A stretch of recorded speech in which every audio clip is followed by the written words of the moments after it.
मैं क्या हूँ कर समझ जाओगे, जीना हो जाएगा आसान, दुख और पीड़ा कम हो जाएंगे, जियोगे तुम सीना तान। कल हमने पेज नंबर 27 का पॉइंट नंबर 36 तक कंप्लीट कर दिया था। और यहाँ पिछले दो पेजों में बाबा जी ने मानव के बारे में बताया है कि मानव कितनी कोटियों में है, यानी टाइप्स ऑफ मानव, ये हम समझ सकते हैं। तो अगर देखते हैं मानव कितने प्रकार के हैं, तो 5 प्रकार के मानव, जिसको बाबा जी ने 3 कैटेगरी में डिवाइड किया था मानवीयता के आधार पर, जिसमें अमानवीय मानवता और मानवता और अति मानवीयता थी। बाबा जी ने पशु मानव, राक्षस मानव, मानव, देव मानव और दिव्य मानव को परिभाषित किया। फिर यहाँ ये भी बताया बाबा जी ने कि हमारा लक्ष्य क्या है, हमारी यात्रा कहाँ के लिए। जागृति के लिए तो यात्रा है, लेकिन जो मूल यात्रा है वो है अखंड समाज सार्वभौम व्यवस्था। उस व्यवस्था की तरफ बाबा जी हमारा ध्यान दिलवा रहे हैं बार बार। तो अब बार बार जिस व्यवस्था की बात बाबा जी कर रहे हैं, ये कैसी व्यवस्था है? इस व्यवस्था को बाबा जी ने नाम दिया है 10 सोपानीय व्यवस्था। सोपान का मतलब है स्टेप्स या सीढ़ियां, या सतर बोल सकते हैं, जिसको स्तर बोलते हैं। 10 स्तर पर यह व्यवस्था काम करती है। कौन है? अच्छा, 2 मिनट होल्ड करना बेटा, एक बार।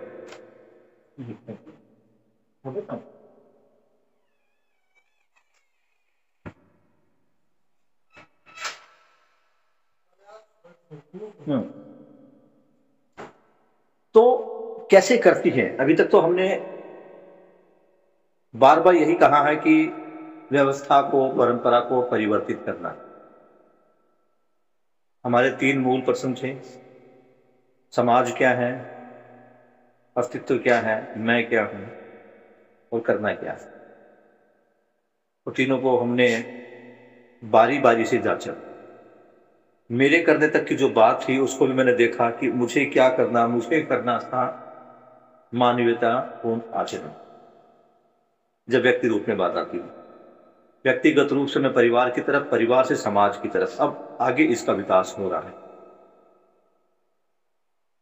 जब एक एक मानव समझदार हो जाएगा, एक एक परिवार समझदार हो जाएगा, तो उस प्रकार की कैसे व्यवस्था होगी। तो बाबा जी ने इसको सिंपल सूत्र के आधार पर लिया है।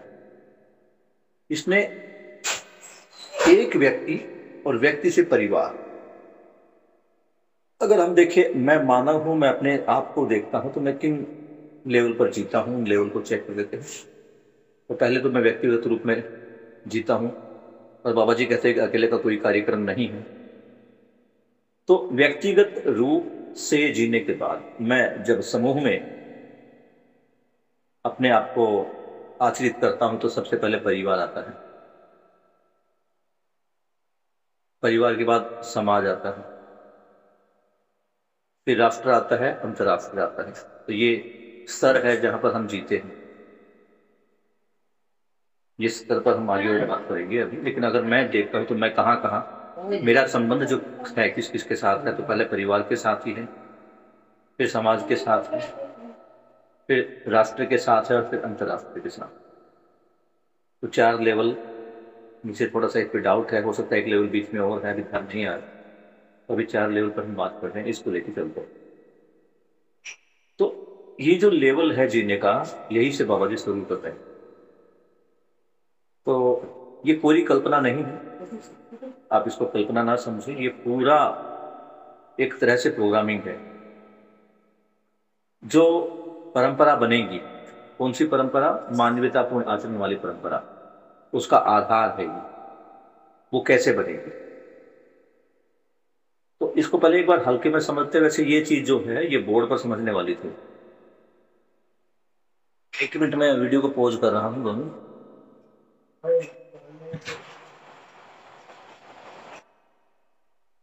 आगे बढ़ते तो बाबा जी जो 10 सोपानी व्यवस्था, उसके बारे में क्या बता रहे हैं कि जन प्रतिनिधि विधि से परिवार सभाओं में व्यवस्था सहज कार्यक्रमों में भागीदारी करने का बोध। परिवारों में भागीदारी किसमें? व्यवस्था के स्वरूप में। तो ये कैसे होगा? कार्यक्रमों में भागीदारी होगी। तो क्या बता रहे? जन प्रतिनिधि विधि से, यानी जनता अपना प्रतिनिधि चुनेगी। कैसे चुनेगी? जैसे पहले बताया था, एक परिवार का एक मुखिया। जब 10 परिवार एक साथ रहेंगे एक गली में, तो वो 10 जो परिवारों के जो मुखिया हैं, वो ये नहीं कि उस परिवार के सभी 10 सदस्य वोट देंगे, नहीं। जो परिवार ने मनोनीत किया है वो व्यक्ति एक मुखिया, ऐसे ही 10 मुखिया अपनी गली का एक प्रतिनिधि चुनेंगे। अब गली की कोई बात होगी तो सारा परिवार, वो सारी गली परेशान नहीं रहेगी, ये एक व्यक्ति जाके आगे बात करेगा। पर ये व्यक्ति ये नहीं सोचेगा कि मेरे मकान का है, इस गली में मेरा ही भला हो जाए, मेरे नहीं। ये पूरे परिवार, पूरा जो 10 परिवार है उनका मुखिया है। ये 10 परिवार उसके अपने सदस्य हैं। इस मानसिकता के साथ वो आगे। तो बाबा जी कह रहे हैं कि जन प्रतिनिधि विधि से, यानी जनता का प्रतिनिधि होगा, उस विधि से परिवार सभाओं में व्यवस्था, जो परिवार सभाएं बनी है, परिवारों के जो समूह बने हैं, उनकी जो व्यवस्था है, उसमें जो कार्यक्रम है, उन कार्यक्रमों में जो भागीदारी हो रही है, ये सारे कार्यक्रम व्यवस्था के रूप में है। और कौन कौन से कार्यक्रम होने हैं देख भी लेते हैं। इसमें स्वास्थ्य होगा, शिक्षा होगी, उत्पादन होगा, विनिमय होगा, और अपना न्याय होगी, सुरक्षा होगी। ये कुछ कार्यक्रम हैं, आगे विस्तार से इन पर बात होगी। तो इन कार्यक्रमों में भागीदारी, जनप्रतिनिधित्व। दूसरा क्या है? व्यवस्था सहज 5 आयामों को स्पष्ट बोध और हृदयंगम करना। व्यवस्था के 5 आयाम हैं, इन 5 आयामों को हृदयंगम करना, यानी दिमाग में बिठा लेना है इनको। ये दिल में हमेशा रहेंगे, मानसिकता में रहेंगे, ये 5 आयाम। इन 5 आयामों में काम होगा। कौन कौन से हैं? शिक्षा, संस्कार, व्यवस्था।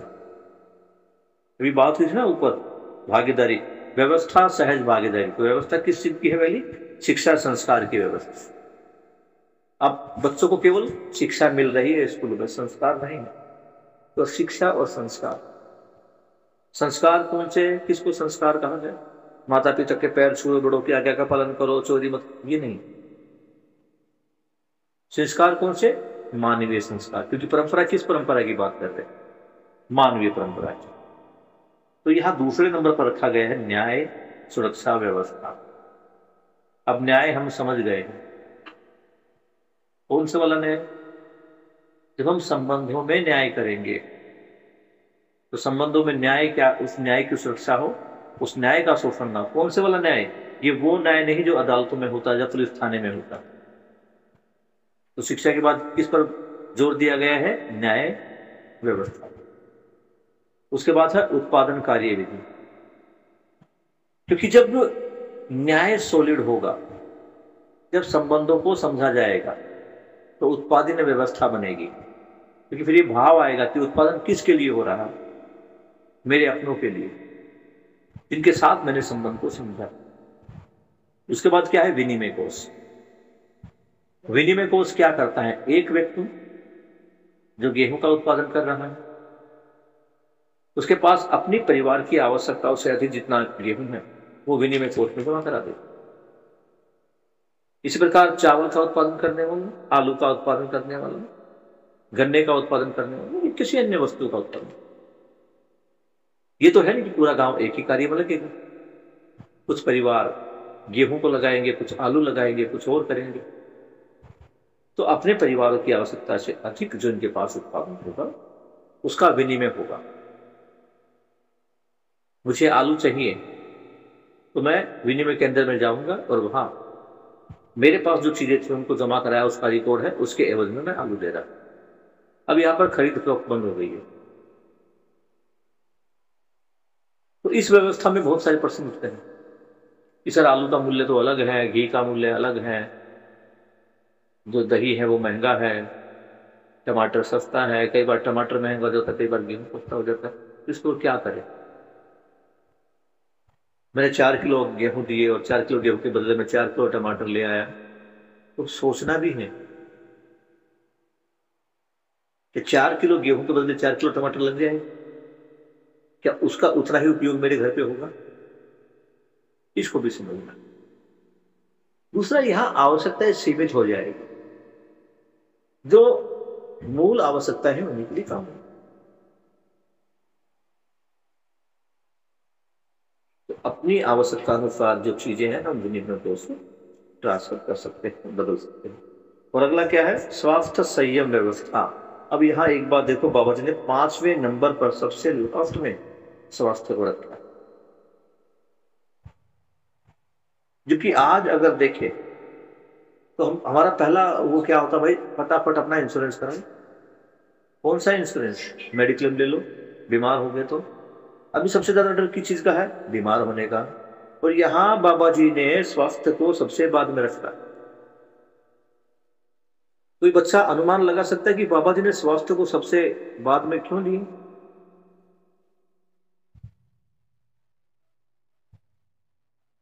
अनुमान, इसमें कोई सही और गलत नहीं है। शिक्षा को सबसे पहले क्यों लिया? बाबा जी चाहते तो स्वास्थ्य को पहले ले सकते थे, जबकि आज ऐसे ही होता है। जब बच्चा पैदा होता है तो सबसे पहले क्या है? उसके स्वास्थ्य का कार्यक्रम चलता है, और यह बाबा जी ने स्वास्थ्य के कार्यक्रम को सबसे बाद में रखा। किसी का बन रहा कोई विचार, कोई समझ?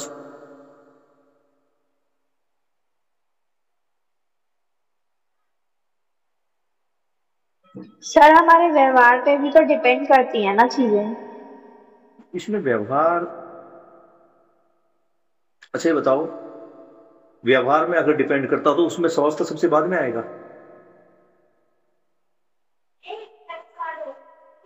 या शिक्षा सबसे पहले आ जाएगा? शिक्षा पहले आएगी फिर तो। कैसे और क्यों आई? क्योंकि शिक्षा से तो हमारा व्यवहार डिसाइड होगा ना, जो हम शिक्षा लेंगे, जो हम समझेंगे वैसा ही हम दिखाएंगे अपने आप को। यहाँ ये भी तो देखना कि शिक्षा में क्या शामिल है। शिक्षा और संस्कार दोनों बढ़िया है। वो जो शिक्षा और संस्कार आएगा और न्याय होगा, अर्थात संबंधों को पहचाना जाएगा, तो यहाँ एक चीज कम हो जाएगा। ये दो जो चीजें आ गई, शिक्षा और संस्कार प्लस न्याय व्यवस्था जो आ गई, इसे क्या होगा? हम संबंधों को पहचानेंगे और हर कोई व्यक्ति मेरा अपना बेटा, मेरा अपना भाई, मेरी अपनी मां होगी। तो खेतों में जो मैं उत्पादन कार्य करूंगा, फिर वो जैविक खेती से होगा या अभी जो यूरिया वाली खेती होती है उससे होगा, फिर तो ज्यादा कमाने का लालच ही खत्म हो जाएगा। अभी अगर देखें हम, तो वर्तमान समय में हम खेती के अंदर उर्वरकों का प्रयोग क्यों करते हैं? ताकि ज्यादा पैदावार हो। ज्यादा पैदावार क्यों करना चाहते हैं? क्योंकि मुझे तो बेचना है, मुझे विनिमय नहीं करना, अपने परिवार का रख के बाकी मुझे बेचना है। और कई किसानों ने शुरू कर भी दिया है, कई किसानों ने ऐसा कार्यक्रम शुरू कर दिया है कि वो अपने परिवारों के लिए तो बनाते हैं, वो जैविक खेत खाद वाला गेहूं वो बनाते हैं, उसको उगाते हैं, उसमें खाद नहीं डालते, ये जैविक खाद डालते हैं। और जो बेचने वाला है उसमें भर भर के यूरिया मार रहे हैं। वो जो यूरिया मार रहे हैं उसके पीछे तुम्हें क्या लगता है किस चीज की कमी है? क्यों मार रहे हैं?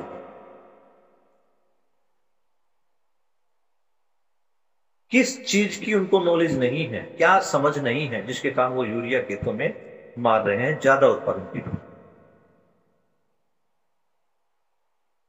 पर्यावरण की। उन्हें पर्यावरण की टेंशन नहीं है, इसलिए ज्यादा यूरिया मार रहे खेतों में। ठीक है, और लोगों की, क्योंकि उससे लोग भी तो हाँ होंगे। उन्हें लोगों की टेंशन नहीं, उन्हें टेंशन है केवल अपनी। क्यों? क्योंकि यहां उन्होंने संबंध को नहीं पहचाना। अगर संबंध की पहचान होती तो क्या वो खेतों में यूरिया लगाते?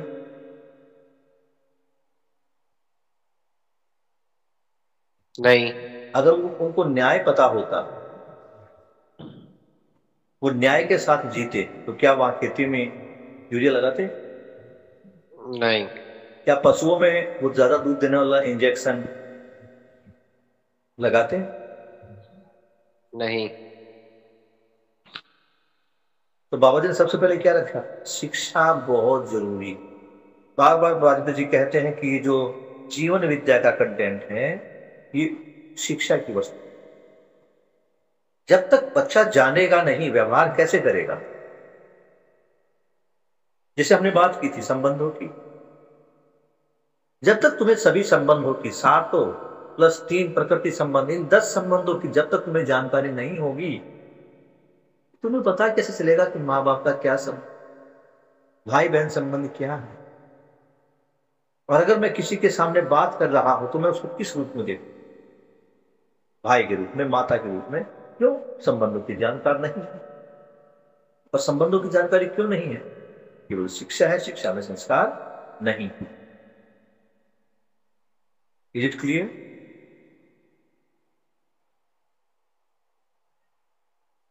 समझ में आ रहा है? Yes sir. तो थोड़ा और आगे बढ़ते हैं। शिक्षा और संस्कार मुझे मिले, कौन सी शिक्षा मिली? मानवीय शिक्षा, मानवीय आचरण करने की शिक्षा, उसके साथ न्याय संबंध, उसको मैं समझा। अब हुआ क्या है, न्याय संबंध को समझने से इसको भी देख लेते हैं।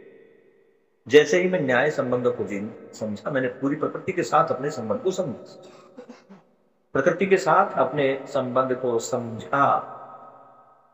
तो इन दोनों संबंध के साथ किसकी संबंध समझ? न्याय की संबंध और शिक्षा की और संस्कार की समझ। इसकी समझ के पश्चात जो मेरा कार्यक्रम बना, वो मेरा कौन सा कार्यक्रम बना? उत्पादन। अब मैं उत्पादन किसके लिए कर रहा हूं? लाभ के लिए नहीं कर रहा हूं। उत्पादन कर रहा हूं मानव के लिए। कौन सा मानव?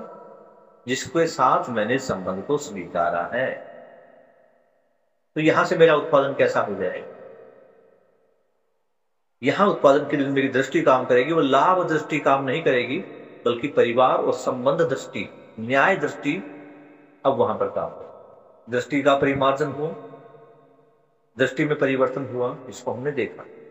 आगे फिर देखते विनिमय कोर्स। अब यहां पे हमारा सवाल ये था कि स्वास्थ्य को सबसे बाद में क्यों लिया? स्वास्थ्य को सबसे बाद में इसलिए लिया क्योंकि जब शिक्षा संस्कार सब तक पहुंच गए, प्रकृति के साथ हर अवस्था के साथ मानव अपने संबंध को समझ पाया और न्याय से जी रहा है, यानी चारों अवस्थाओं में संतुलन के साथ जी रहा है।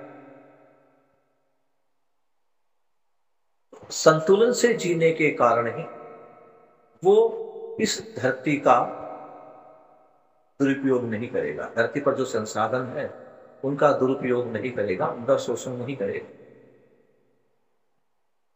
शोषण नहीं करेगा तो क्या होगा? प्रदूषण ऑटोमेटिकली कम हो जाएगा।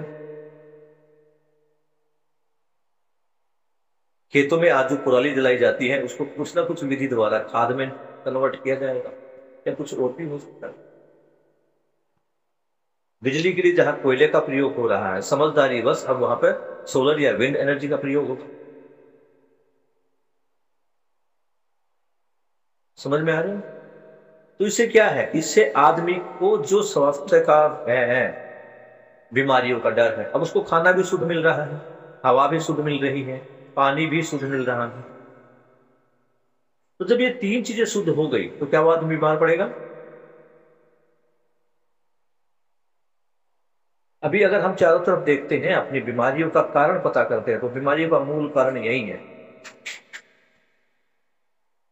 पॉल्यूशन के कारण ही हमें लंग कैंसर तक हो रहा है। खाने के कारण हमें पेट की गंभीर बीमारियां हो रही, लीवर की गंभीर बीमारियां हो रही, हृदय की गंभीर बीमारियां हो रही हैं। तो जब हमारा ये सारा प्रकृति के साथ संतुलन में आ जाएगा, भोजन भी संतुलित होगा, और ये संतुलित आहार बीमारियों को पैदा करेगा या बीमारियों का नाश करेगा?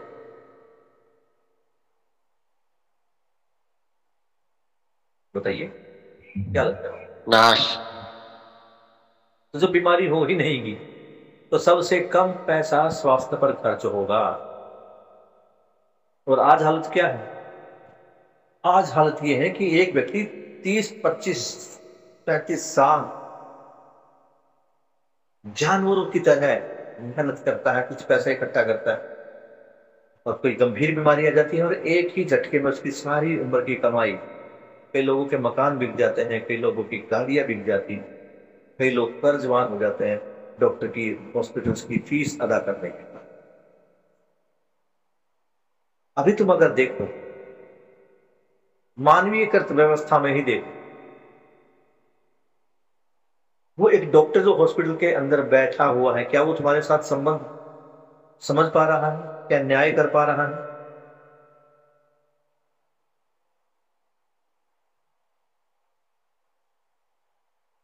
बताइए। नहीं। न्याय के साथ नहीं जी पा रहा है। जिसने न्याय को नहीं समझा वो क्या करेगा? शोषण करेगा, वो कर रहा है। थाने वाले, कोर्ट वाले, स्कूल वाले, हॉस्पिटल वाले, जहां जहां देखो, मतलब जहां जहां क्या देखे, ऐसी कोई जगह है ही नहीं जहां आदमी का शोषण नहीं हो सकता। कारण शिक्षा और संस्कार की कमी। फिर से सुनो, शिक्षा और संस्कार की कमी और न्याय की कमी। फिर बात ये आती है कि शिक्षा तो बढ़ रही है, शिक्षा तो पहले तो लोग 5वीं तक ही पास करते थे, फिर 8वीं तक होने लगे, फिर 10वीं तक होने लगे, तो मुफ्ती लोग ग्रेजुएट ही मिलते हैं, पोस्ट ग्रेजुएट, पीएचडी, डॉक्टरेट भी है। तो शिक्षा में कहां से कमी है? तो इसको एक बार फिर से समझ लो, ये शिक्षा नहीं है, ये स्किल है। मैं इंजीनियरिंग कर रहा हूं तो इंजीनियरिंग एक स्किल है, वो शिक्षा नहीं है। मैं अगर मेडिकल लाइन में डॉक्टरी की पढ़ाई कर रहा हूं तो ये एक स्किल है डॉक्टरी का। मुझे डॉक्टर की तरह ऑपरेशन करना आ गया, दवाई लिखनी है। टीचिंग भी एक स्किल है। तो ये हम स्किल की शिक्षा ले रहे हैं। जीवन की शिक्षा से इनका कोई भी लेना देना नहीं है। तो हम कैसे शिक्षा की बात करें? मानवीय शिक्षा, मानवतापूर्ण आत्मा की शिक्षा, चेतना विकास मूल्य शिक्षा, उनकी हम बात करें। यहां तक क्लियर है बेटा जी? आगे बढ़ा जाए। Yes sir. तो पेज नंबर 28, पॉइंट नंबर 39 का सब पॉइंट ए।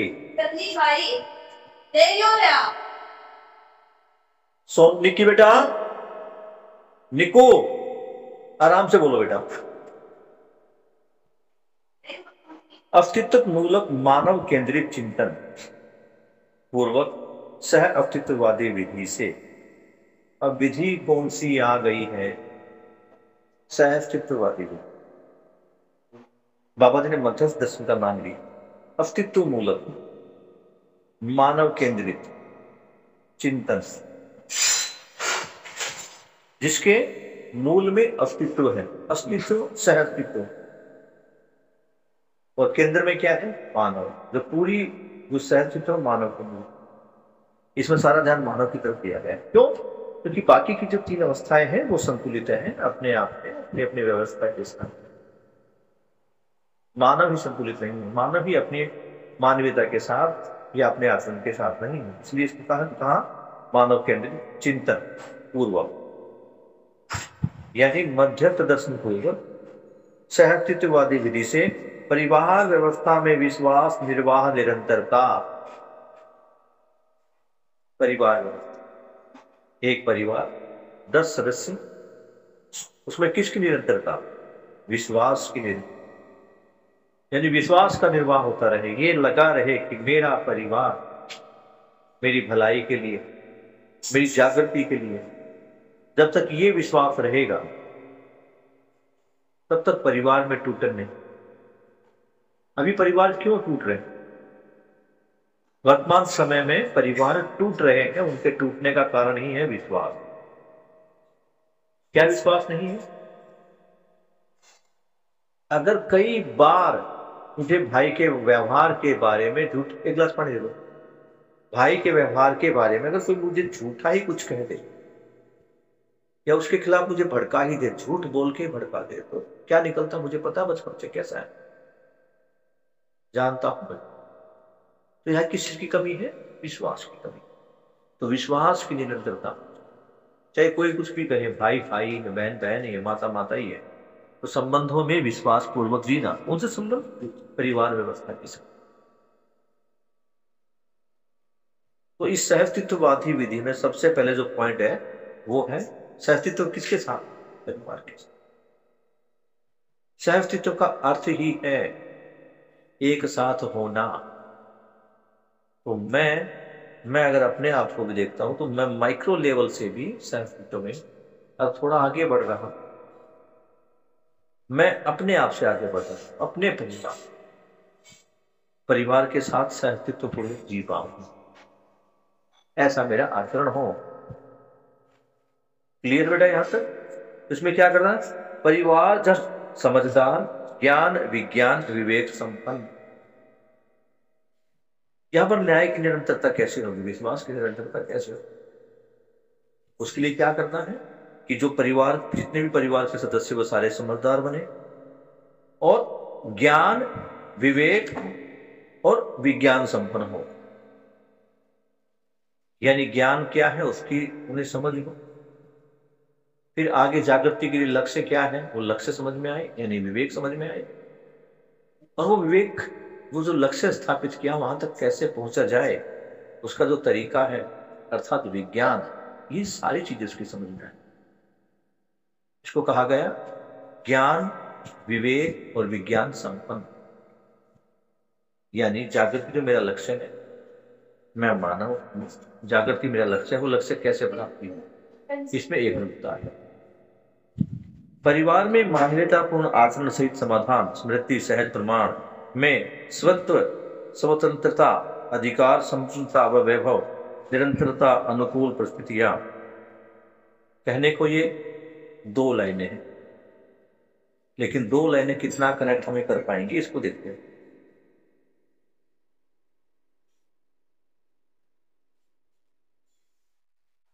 परिवार में सबसे जरूरी क्या चीज है?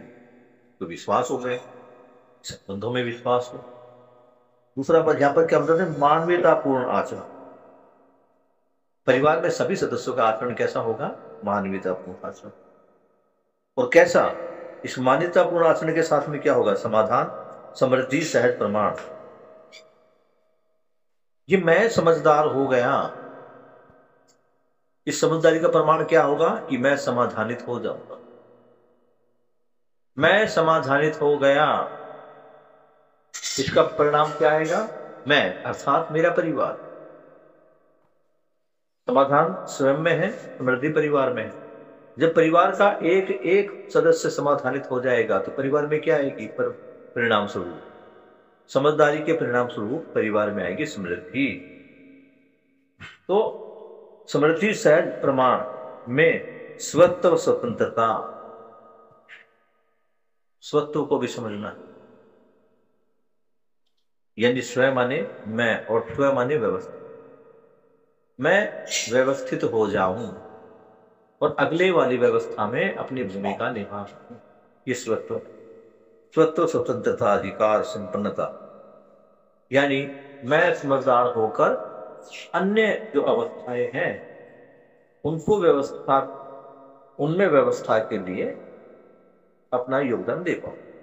वह वैभव, निरंतरता, अनुकूल परिस्थिति, और ये हमेशा हमेशा के लिए बना रहे। वैभवित होने का मतलब है कि मैं एक स्थान, मैंने एक पद पर मैं प्रतिष्ठापित हो गया, यानी एक चीज, एक गुण, एक अच्छी बात मुझ में आ गई और वो निरंतर बनी रहे। तो स्थापित हो जाना, उससे वैभवीत होना गया, यानी वो चीज मेरे अंदर आ गई, मेरे आचरण में आ गई, तो वो मेरा वैभव हो गई। तो किस चीज का वैभव है यहाँ पे? समझदारी का वैभव, स्वत्व का वैभव, और इसकी निरंतरता बनी रहे। तो इस लाइन में बाबा जी ने इतना ही समझाया कि परिवार समझदार हो जाए, समाधानित हो जाए, समृद्धि के भाव के साथ जी सके, स्वतः हो, यानी अपने आप को मानवतापूर्ण आचरण में लाकर संपूर्ण प्रकृति के साथ संतुलन की दिशा में कार्य हो। और ये समझदारी का प्रमाण, जो चारों अवस्थाओं को समझना,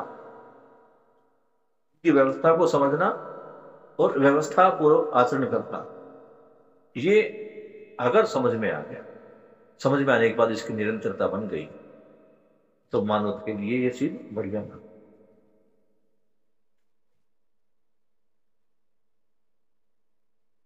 क्लियर है यहां तक पॉइंट बेटा? Yes sir. दूसरा है वर्तमान में विश्वास। आज हो क्या रहा है, हमारा वर्तमान में विश्वास नहीं।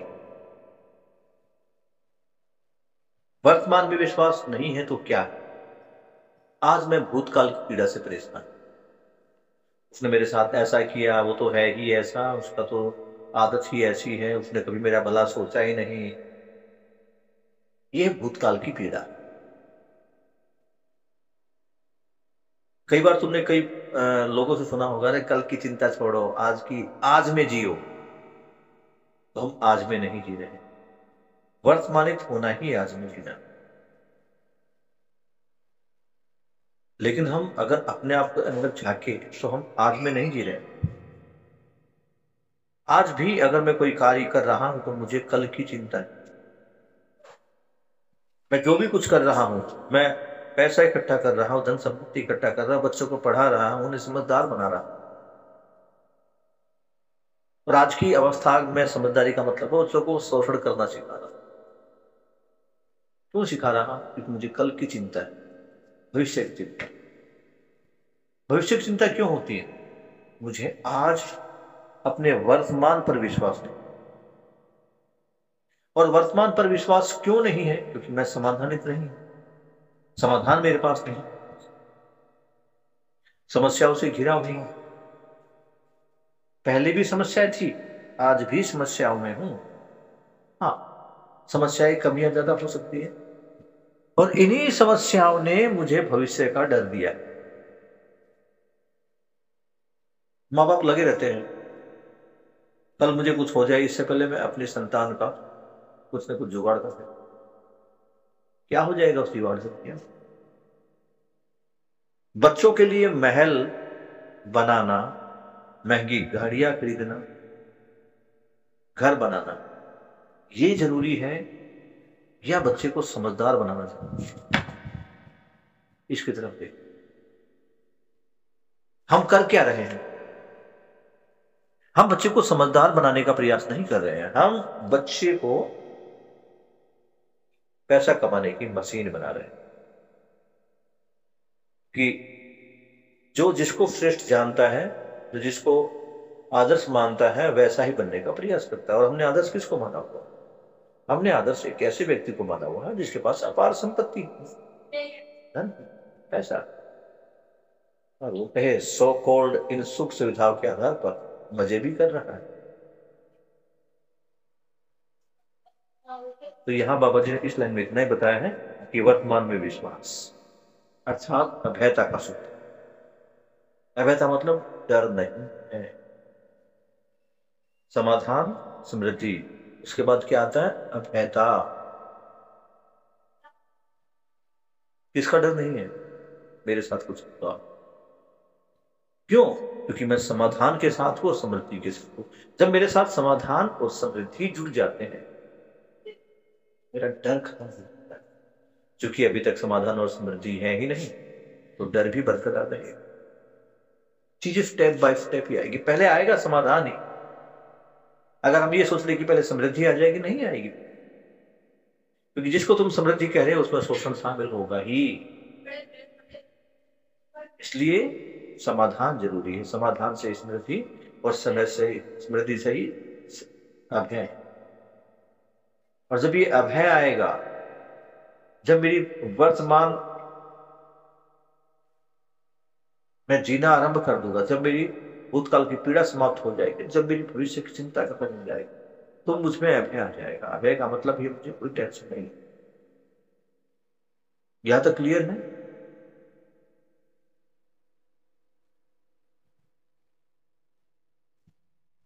बताइए, यहां तक क्लियर है तो आगे बढ़ते हैं।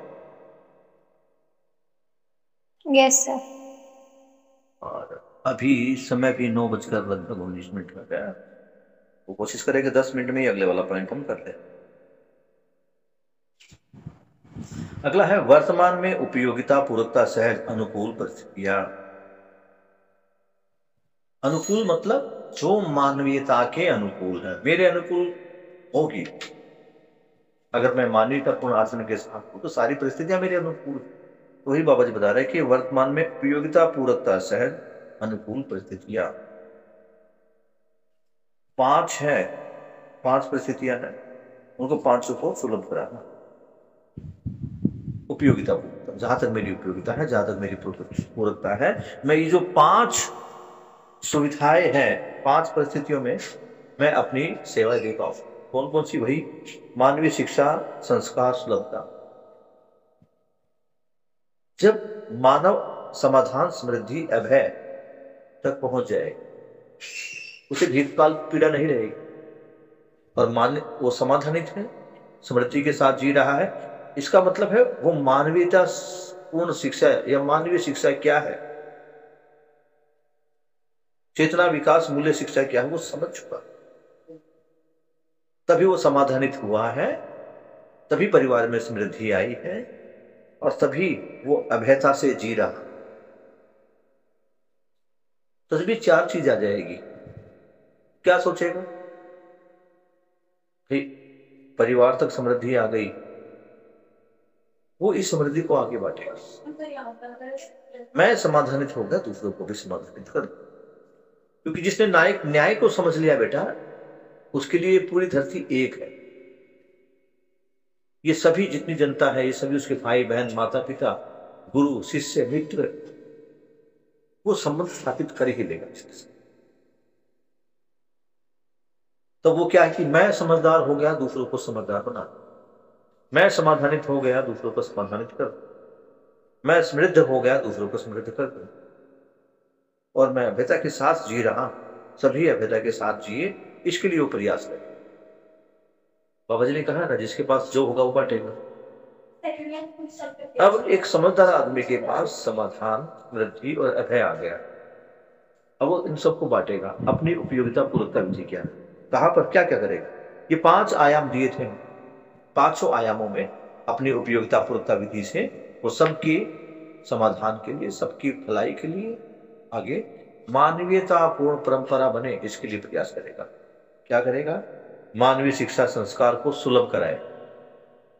मतलब ये जो मानवीय शिक्षा है और संस्कार है, ये सबको मिले, गरीब से गरीब, अमीर से अमीर। बल्कि यहाँ तो ये गरीब और अमीर को शब्द करना भी यूज है, क्योंकि जब 10 परिवारों में 10 सोपानी व्यवस्था होगी तो वहां कोई अमीरी गरीबी है ही नहीं। तो हर व्यक्ति तक ये शिक्षा, संस्कार सुलभ हो जाए, ऐसा प्रयास करेगा वो। दूसरा, न्याय, सुरक्षा सुलभ हो जाए। ये जो 5 चीजें हमने ऊपर दी थी, कौन कौन सी? शिक्षा, न्याय, उत्पादन, विनिमय और स्वास्थ्य। ये प्रकृति में हर एक मानव को सुलभ हो जाए, उसमें मेरी उपयोगिता, मेरी पूरकता कहाँ है, इसको समझ में आ जाए, वो सब तक इसको फैला दे। ये है सह अस्तित्व, एक साथ जीने की कला। सह अस्तित्व पूर्ण जी, सह अस्तित्व पूर्वक जीना मतलब मिलजुल कर सबके साथ है। अभी सह अस्तित्व हम देखेंगे तो एकदम से धीरे धीरे पहचान में आएगा। और जो जो चीजें यहाँ पर सेट होती चली जाएगी, उस चीजों को जीने में आसानी आ जाएगी। पहले इतना ही ध्यान रखना कि समझना खुद को है। मैं तुम्हारे जितने शिविर लिए, जितने शिविर हुए, जब भी तुमसे मुलाकात हुई तो बार बार एक ही बात, काम अपने पर करना है। अपने में तो सहस्तित्व तो दिखाई दे नहीं रहा। तो यहां मैं अगर देखता हूं तो मैं, शरीर और जीवन, यहां इन दोनों का भी सहस्तित्व। ये उपयोगिता, पूर्णता विधि से चेतना, विकास, मूल्य शिक्षा को ग्रहण करे, यह भी सहस्तित्व। कि सहस्तित्व के साथ जीना है। तो जब मैं समाधानित हो गया, मेरा परिवार समाधानित हो गया, तो अब विश्व परिवार की तरफ करते हैं। तो ये शिक्षा, संस्कार, ये न्याय, उत्पादन, विनिमय और स्वस्थ सेवाएं हर व्यक्ति को सुलभ हो जाए, इसके लिए आगे वो प्रयास करेगा। अगला पॉइंट, जैसे पॉइंट नंबर 26 पर भी आया है, हर जागृत मानव जीने में जीवन मूल्य के अर्थ में मानव लक्ष्य प्रधान। फिर देखते हैं क्या कहा है। हर जागृत मानव यानी समझदार मानव जीने में जीवन मूल्य। अब जीवन मूल्य क्या है? जीवन मूल्य है सुख, शांति, संतोष, आनंद। जीवन मूल्य के अर्थ में मानव लक्ष्य, कि जीवन मानव का ही एक पार्ट है। जब हम मानव लक्ष्य की बात है तो उसमें जीवन लक्ष्य समाएंगे। तो ये बता रहे हैं कि हर जागृत मानव जीवन जीने में जीवन मूल्य के अर्थ में मानव लक्ष्य प्रधान। मानव लक्ष्य को ही पूरा करना है। और ये मानव लक्ष्य एक मानव का नहीं, सर्व मानव का लक्ष्य। क्या? समाधान, समृद्धि, अभय, सहअस्तित्व। ये हमने पहले भी बात की। पॉइंट नंबर 6 में ये सारी चीजें, 26 में ये सारी चीजें आई।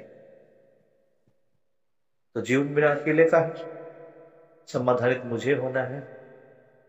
तो सुख, शांति, संतोष, आनंद जब मुझे मिलेगा, जब मेरी आत्मा व्यापक में अस्तित्व को अनुभव करेगी, तो मेरा अगला क्या होगा? मेरा होगा मानव लक्ष्य। जीवन लक्ष्य पूरा हुआ तो मानव लक्ष्य, समाधान, समृद्धि, अभय, सहअस्तित्व। यानी मुझे मानव से अखंड समाज में जो विश्व मानव के रूप में मिलकर के उठना। अभी मैं कौन सा मानव? मैं अभी मानव, फिर परिवार मानव, फिर समाज मानव, फिर अखंड राष्ट्र मानव। तो मेरी भूमिका अब पूरे देश, या कहे कि पूरी पृथ्वी, पूरी प्रकृति के पटल पर दिखना। अखंड समाज सूत्र व्याख्या रूपी व्यवहार में स्थापित मूल्य, शिष्ट मूल्य, मूल्य प्रधान वैभव, सार्वभौम व्यवस्था सूत्र व्याख्या रूपी भागीदारी में अब मैं क्या करता हूं? अखंड समाज में जो मेरी भूमिका क्या रहेगी, जो अखंड समाज सूत्र व्याख्या रूपी व्यवहार में मेरा व्यवहार ऐसा होगा जो अखंड समाज सूत्र है, उसकी व्याख्या में जो कहा गया, जितनी भी बातें कही गई वो सारी बातें मेरे व्यवहार में है। क्योंकि मेरा आचरण, मेरा व्यवहार ही मेरी समझ का प्रमाण है।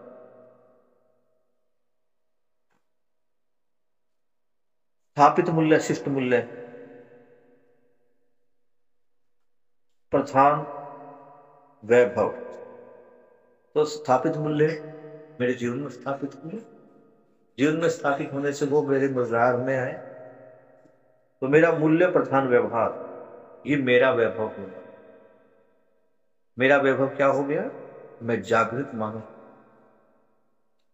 मैं समझदार मानव हो गया और अपनी समझदारी को मैं व्यक्त कर पा रहा। सोनू बेटा, एक बार दूध दे दियो मेरा। सार्वभौम व्यवस्था सूत्र व्याख्या रूपी भागीदारी में, सार्वभौम व्यवस्था यानी अब मेरी भागीदारी पूरी व्यवस्था में होने लगी। पहले कौन सी, ये स्टेप बाय स्टेप बढ़ेगी। जो मेरी भागीदारी है ये स्टेप बाय स्टेप बढ़ेगी। पहले मेरी भागीदारी कहां पर आ रही? मेरी समझदारी मेरे परिवार की काम आ रही, मेरी भागीदारी मेरे परिवार, फिर समाज में, फिर राष्ट्र में, फिर अखंड राष्ट्र, या इसको अंतरराष्ट्र। तो जैसे जैसे मेरी समझ बढ़ती रहेगी, मेरी भागीदारी का लेवल भी बढ़ता रहेगा। अभी क्या है, वर्तमान में समझ है नहीं, सही क्या है गलत क्या है पता नहीं। एक हवस है, एक दौड़ है पैसे की और नाम की, उस पर दौड़े जा रहे। जब स्वयं में ही समझ नहीं थी तो समाधानित कहां से हो सकता? और जब मैं समाधानित ही नहीं हूं तो परिवार मूल्य को कैसे संबंधों के साथ जी पाऊंगा? यहां तक क्लियर है, समझ में आ रहा है बेटा? तो आज हमने पेज नंबर यस 28 तक कंप्लीट कर दिया। कल हम पॉइंट 39/1 इसको 29 पेज से हम आरंभ करेंगे। तो आज उम्मीद है हमारी समझ में आया होगा। आज 10 सोपान व्यवस्था का एक चित्रण है, वो मैंने तुम तक रखने का प्रयास किया।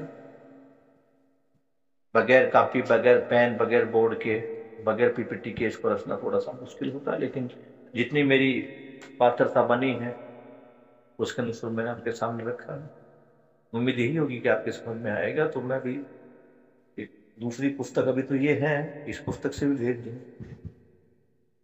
उससे मैं तुम्हारे को भेज देता हूँ, उसको एक बार देख लेना, समझ लेना, कहीं कुछ डाउट लगे तो पूछ। तो आज बाबा जी के प्रति कृतज्ञता अर्पित करते हुए अपने आज के इस पठन के कार्यक्रम को हम यहीं पर रोकते हैं। कल पेज नंबर 29 से पुनः आरंभ करेंगे। Good night.